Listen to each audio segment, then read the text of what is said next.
Alors, l'honneur m'est permis donc de présenter en premier. Vous savez que les enseignants-chercheurs sont l'otage de la prudence. Donc, moi, j'aurais souhaité ne pas commencer en premier. D'autant plus que je parle sous le contrôle de certains collègues qui sont là, certains de nos aînés, nos doyens. J'en profite pour saluer donc Madame le professeur Amsatou Sosibité et notre collègue M. Mounier. Alors donc, sans plus tarder, le parrainage, je pense que c'est une question qui intéresse au-delà même. Donc, les textes, le système politique, institutionnel et étatique sénégalais. Le parrainage est au cœur de la citoyenneté au Sénégal. Vous savez pourquoi? Parce que parler du parrainage suppose tout simplement de partir de ses bases logiques et notamment de ses bases intellectuelles. Du point de vue de la philosophie politique, le parrainage apparaît comme quelque chose qui est nécessaire à une élection, pour moi. Pourquoi? Du moment où l'on parle de parrainage, en termes de bonne foi, dès lors que ça permet quand même de garantir la dignité de l'élection concernée. Parce qu'en réalité, c'est éviter la floraison de candidatures fantaisistes. Et donc, du coup, le parrainage participe à la rationalisation des candidatures, mais mieux encore, pour parler comme certaines personnes qui sont dans la salle, donc issues de la société civile, de la crédibilisation des candidatures. Pourquoi les candidatures doivent être crédibilisées? Parce qu'en réalité, c'est la volonté, c'est la rencontre des volontés des citoyens qui permet à ce niveau de pouvoir porter des candidatures. Et c'est la raison pour laquelle, intellectuellement, même le mot parrainage peut poser des problèmes, dans la mesure où c'est du langage journalistique, comme je l'ai toujours dit, mais la véritable notion s'apparente à celle de présentation de candidature. Donc le système de parrainage, c'est un système de présentation de candidature. Maintenant, dans le cadre de ces bases textuelles, il ne faut pas oublier que le parrainage a existé au Sénégal depuis 1991. Mais à ce niveau, quand même, donc, le constituant sénégalais, c'est-à-dire tout simplement le peuple sénégalais, avait mis dans la Constitution ce système pour permettre à ce que donc, les candidatures puissent être diversifiées et qu'en réalité, les règles donc, de forme et de fond puissent être ventilées en fonction de la situation et du statut des candidats. C'est pourquoi le parrainage ne concernait qu'un certain nombre de candidats et notamment les candidats indépendants. Et c'est à travers la loi du 11 mai 2018 donc, qui a institué dans la Constitution, qui a intégré dans la Constitution le parrainage intégral. Maintenant, le parrainage devient une condition de forme substantielle pour participer à une élection au Sénégal. Que ce soit l'élection présidentielle, les élections législatives ou encore les élections locales. À ce niveau, le dispositif, il est simple, dans la mesure où le Sénégal a opté pour un parrainage citoyen. Qu'est-ce que cela signifie? Cela signifie tout simplement que dans les textes constitutionnels, bien entendu, législatifs et réglementaires, le droit sénégalais permet à chaque électeur de pouvoir parrainer un candidat ou bien une liste de candidatures. Et à ce niveau, le code électoral est très simple. À travers l'article L57, nous avons les conditions fixées pour remplir, n'est-ce pas, cette conditionnalité. En effet, le parrainage à l'élection présidentielle d'abord, parce que qui nous sert de référence, qui nous sert tout simplement en réalité de base, dans la mesure où l'élection présidentielle qui s'est déroulée récemment a permis tout simplement de mesurer, en tout cas, les éléments novateurs, mais aussi les limites de ce dispositif. Et qu'est-ce qu'on a retenu? On a retenu qu'en réalité, le parrainage au Sénégal pour l'élection présidentielle était nécessaire, parce que ça au moins éviter la floraison des candidatures. Mais au-delà de ça aussi, c'est un système de parrainage qui pose un certain nombre de problèmes dans ses modalités d'application, notamment dans le système de collecte de parrainage, dans, n'est-ce pas, les supports qui sont utilisés, mais au-delà de ça, dans le contrôle de ces parrainages-là. Et ce contrôle-là est tellement important qu'il peut porter atteinte à la liberté de candidature et aux droits fondamentaux des personnes qui ont donc essayé quand même donc, de collecter ces parrainages. C'est pourquoi la loi, je vais juste essayer d'être très synthétique, a permis à tout citoyen électeur de pouvoir parrainer un candidat. Qu'est-ce qu'un électeur en droit sénégalais?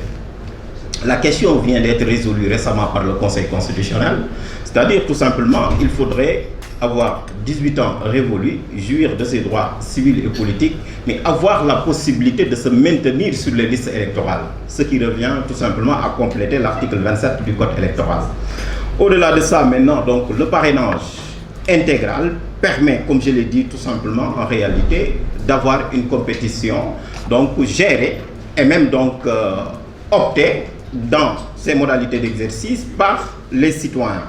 Et dans ce cadre, ce qui profile à l'horizon, que l'on appelle les élections locales, forcément, donc, on aura besoin quand même de revoir ce système. Pourquoi? Parce que le système de parrainage à la sénégalaise ne saurait donc s'appliquer aux élections locales pour deux raisons. D'abord, pour les élections locales, on n'a pas encore expérimenté le parrainage. Et pourtant, on a plus de 557 communes et 45 départements. Au-delà de ça, dans le cadre du contrôle qui avait été exercé par le Conseil constitutionnel, on a vu que le système de contrôle était très fastidieux et que le Conseil était donc face à de sérieuses difficultés. Et concernant les élections locales, il faudrait quand même donc démultiplier ce système. Ce qui revient à tout simplement donc dire que dans le cadre de ces recueils, nous avons essayé quand même donc de lister et de voir comment faire pour améliorer ce système. C'est la raison pour laquelle je vais beaucoup plus insister sur les limites du dispositif parce que c'est ça donc l'intérêt de ce recueil. Alors dans les modalités d'application fixées par la loi, le support de la collecte qui est la fiche de parrainage pose problème. Pourquoi il pose problème? Parce que le législateur sénégalais n'a pas pris le soin de modéliser la fiche de parrainage. Au Sénégal, la fiche de parrainage n'est pas modélisée. Pourquoi? Parce qu'en réalité, c'est juste une simple fiche. Ce qui veut dire tout simplement les partis politiques et les regroupements politiques ont la faculté et la possibilité de le reproduire moyennant donc voilà, leur propre argent, mais au-delà de ça aussi, ils peuvent même donc faire figurer leur logo, sigle, photo, etc. Et ceci ne serait pas contraire à la loi. Donc dans certains pays, par exemple, la fiche elle est modélisée, mais par contre, donc elle est sécurisée, en ce sens que le modèle donc est bardé d'un billet de banque, ce qui veut dire tout simplement qu'en réalité, la fiche ne peut être reproduite. Au-delà de ça maintenant, le parrainage, dans le cadre de la collecte même du parrainage, ce qu'on a constaté, c'est qu'en réalité, dans le cadre même donc de ce collecte, il y a eu au moins des techniques qui ont été utilisées. Et ces techniques, c'est des techniques de contournement de la loi. J'ai eu à le dire, quand on parle de la technique de l'achèchement, c'est qu'en réalité, on peut achècher des signatures. Si par exemple, on a la possibilité de collecter des signatures, on est en train d'achècher les signatures pour que les autres candidats ou bien les autres candidats à la candidature ne puissent pas en avoir. Il y a une autre technique que l'on appelle la technique de pression.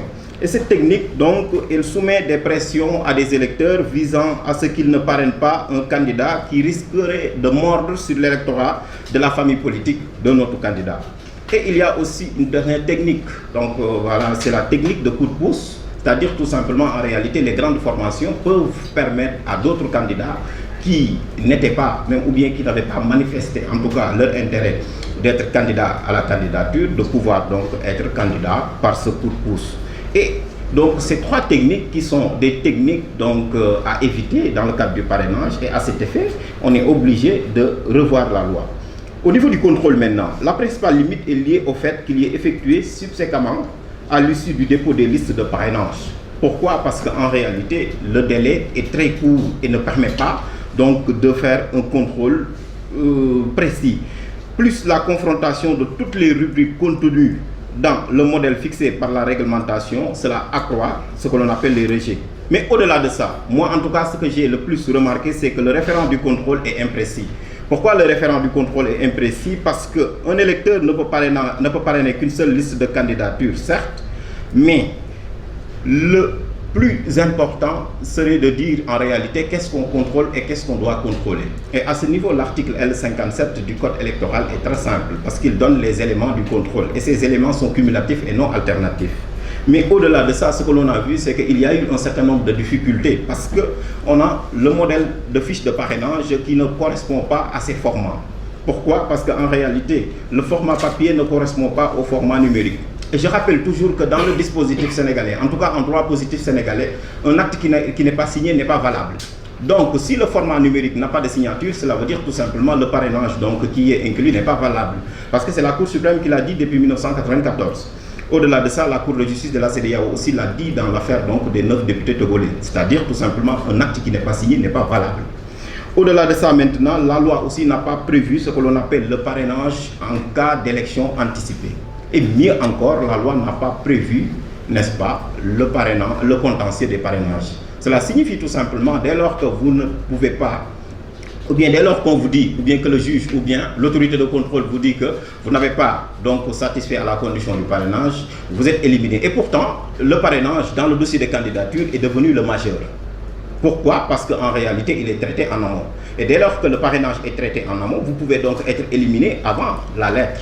Ce qui est injuste à mon avis et ça fausse le jeu démocratique et au-delà de ça aussi, ça porte atteinte à un droit fondamental que l'on appelle le droit à un recours. C'est pourquoi nous avons choisi de faire les recommandations suivantes. Parmi ces recommandations, nous avons demandé à ce que le cadre juridique et fonctionnel soit réformé et qu'on puisse, pour certaines élections, revoir le taux du parrainage qui est exigé, notamment pour les élections locales. Vous savez que pour les élections locales quand même, donc c'est au niveau des communes que le parrainage se fait. Et nous avons vu qu'en réalité, le taux qui a été fixé par le législateur est un taux très faible. Et donc, on risque quand même d'avoir l'inverse de l'effet escompté, c'est-à-dire tout simplement la floraison des candidatures. Et au-delà de ça aussi, on a demandé à ce qu'on puisse autoriser l'électeur à parrainer plus de 2 listes de candidatures. Pourquoi? Parce qu'en réalité, si on permet aux électeurs de ne parrainer qu'un seul candidat ou qu'une seule liste de candidatures, on est en train quand même de restreindre quand même le choix de l'électeur. L'autre chose maintenant est qu'en réalité, nous avons demandé à ce que l'on fixe le nombre de signatures requises dans chaque commune après la consolidation définitive du fichier électoral. Pourquoi? Parce que c'est une prérogative du ministère de l'Intérieur et nous avons vu que ça pourrait poser des problèmes concernant les élections à venir. Au-delà de ça maintenant, nous avons fait une recommandation forte qui se trouve être la mise en place d'un dispositif de contrôle et de validation en présence de la Sénat et des représentants des listes de candidature. Mais mieux encore, nous avons demandé à ce qu'il soit institué une haute autorité ou bien une commission chargée de vérifier ou de contrôler les parrainages. Pourquoi? Parce que le travail qui a été demandé au Conseil constitutionnel récemment, ce n'est pas un travail d'un juge, c'est le travail d'une commission. Et si vous regardez le processus électoral sénégalais, dans tout le système, il y a toujours des commissions en amont qui permettent tout simplement en réalité de contrôler ces dossiers de candidature ou bien ces éléments avant de venir au juge, c'est-à-dire à charge au juge de le valider ou bien d'infirmer certaines choses. Mais au-delà de ça aussi, pour résumer, je pense que les recommandations sont là, elles sont générales. Il faudrait créer par exemple une plateforme centralisée de réception pour la collecte et la transmission en temps réel, des signatures surtout, rétrécir le nombre de champs à vérifier au strict nécessaire parce que le nombre de champs est très large. Au-delà de ça, il faut relever le plafond des parrainages, on l'a dit tout à l'heure. Autre chose, il faut unifier le contrôle à travers la création d'une commission, je l'ai dit tantôt, parce que cette commission permettrait tout simplement en réalité de mieux sécuriser le contrôle des parrainages et d'avoir moins de contentieux et moins de contestations. Et pour terminer, tout simplement, il faut créer des organes décentralisés du contrôle des parrainages et leur donner des moyens à cet effet pour qu'en réalité le contrôle ne soit pas un contrôle d'engorgement dans le cadre de la commission qui serait créée à cet effet. Voilà de façon résumée et de façon brève ce que j'avais à dire sur cette question. Je vais remettre la parole à monsieur le modérateur.